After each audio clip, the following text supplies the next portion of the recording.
Nouveau gouvernement de François Bayrou, on prend les mêmes et on recommence.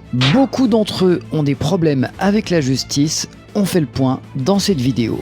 On commence avec le Premier ministre François Bayrou avec l'affaire des assistants parlementaires européens du Modem. Même s'il a été relaxé en première instance, ce n'est pas fini, il va y avoir un procès en appel, la date n'a pas encore été fixée.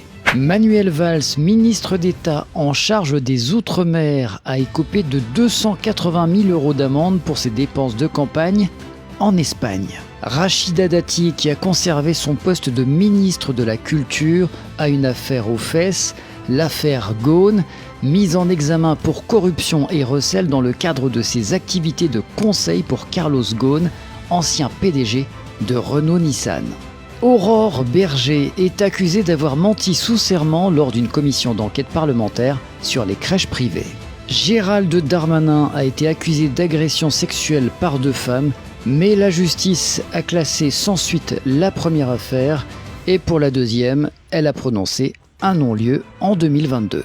Catherine Vautrin aime les casseroles, elle est notamment soupçonnée d'avoir été impliquée dans l'organisation de fausses factures pour financer des campagnes de l'UMP.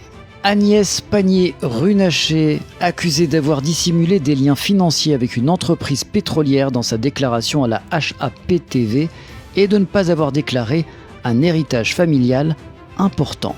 L'ex-maire d'Ajaccio, Laurent Marcangeli, a été condamné à 10 000 € d'amende pour non-exécution d'une décision de justice concernant un conflit administratif en Corse.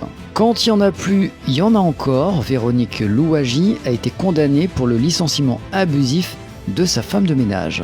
Philippe Tabarot est soupçonné d'être lié à une affaire d'escroquerie impliquant son frère. Les enquêtes ont pointé une potentielle complicité. Thani Mohamed Swalihi est accusé d'avoir utilisé des stratagèmes pour contourner les règles du Sénat pour procéder à des recrutements familiaux.